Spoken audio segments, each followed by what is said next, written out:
Welcome to our new series, The 200 Movie Challenge. Our goal this year is to watch 200 movies that we haven't seen yet. If you want to listen to the full podcast where this clip is from, the link will be in the description.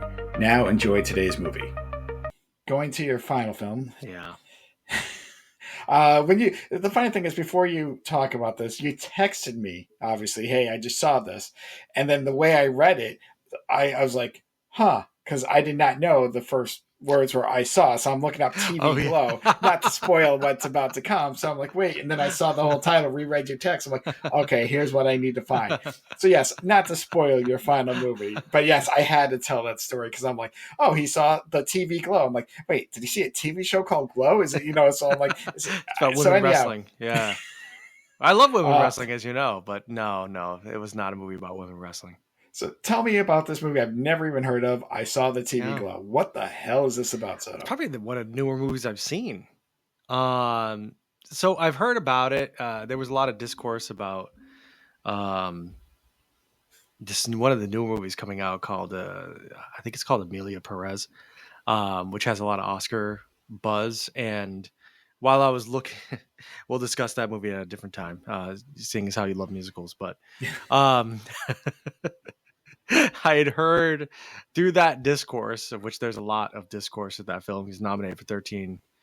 I saw the recommendation for somebody being like, and I can't believe that I saw the TV Glow wasn't nominated for something. And I was like, I saw TV Glow. Okay, well, I've seen it, in my streaming services that I had. And I was like, okay, horror, spooky, I thought, all right. And I read the synopsis and I was like, well, shit, is this going to be like Persona? Because I love Persona. Talking about the Midnight Channel. Like, all right, Midnight Channel. Let's do this.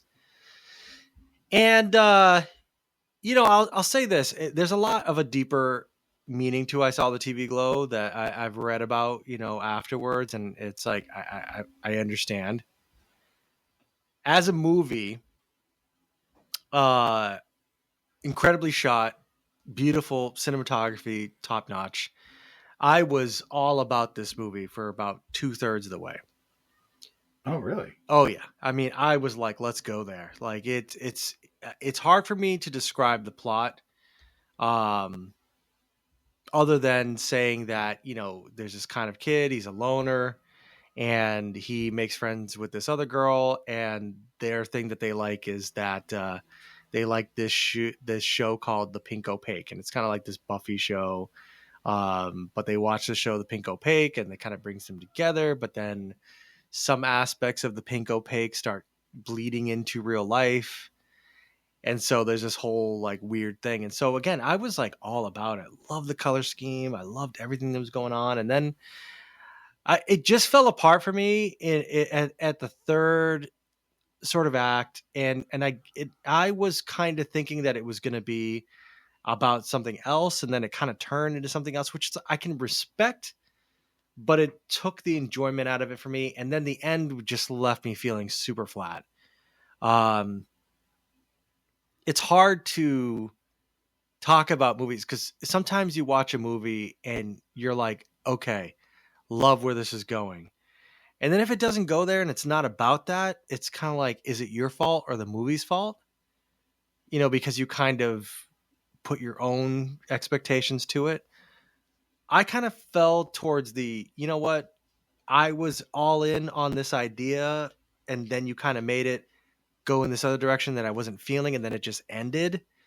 That like at the end of it, I just felt very empty and kind of whatever. And I know that people, kind of describe this movie as, sort of it's kind of like a metaphor for, going through a transition and the trans experience in general, which I respect and I'm all about. But as a movie, I just didn't, it didn't stick the landing in such a way that I just felt very unsatisfied towards the end of it. And that's why I ended up putting it at a pretty low ranking right above La Llorona.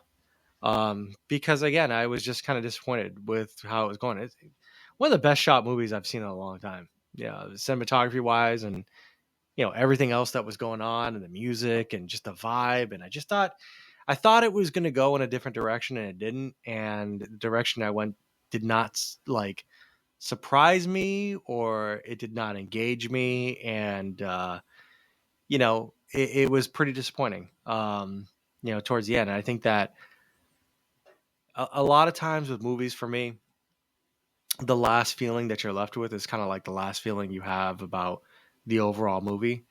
I'm not saying every movie I've watched has like the best endings, but the overall vibe you walk out of the movie theater with. And for this one, it just the ending just kind of left me, in a place where I was like, that wasn't it. I can respect it as a piece of art. It is. I really try not to criticize too many movies unless it's like Uwe Boll, and it's Alone in the Dark. But this one just didn't land for me. And I would recommend that people watch this movie and kind of make their own opinion and see where it goes. Um, it might hit you differently, but for me, it just kind of, again, my expectations throughout the movie and how I was set up, um, it just didn't end up going where I thought it was going to go, and that's kind of it. So yeah, kind of low ranking for me. It's difficult. I wouldn't say this is a bad movie, but it's not a movie that I'll ever see again. Kind of like my old ass. Yeah, probably less funny though. True. Now, before we end this video, Soto, I went to your letterbox, by the way, and because you Oh, made a statement, because you said, this might be the newest movie. Now, I found out that this came out January 2024. You've actually seen 6 movies that came out after this. wow, Just in a surprising. little FYI. I love the fact that it actually goes in order. Yeah, no, I've noticed that too. But yeah, I saw 2024 and I was like, wow, I'm watching a movie 2024. Like, holy Soto, moly. the remake of Roadhouse was 2024. Jesus Came out in Christ. March. That came out after, or that's newer than I Saw the TV Glow. That's one of your 6 that came out after. Just a little FYI, because I know that was Wow. almost a year ago.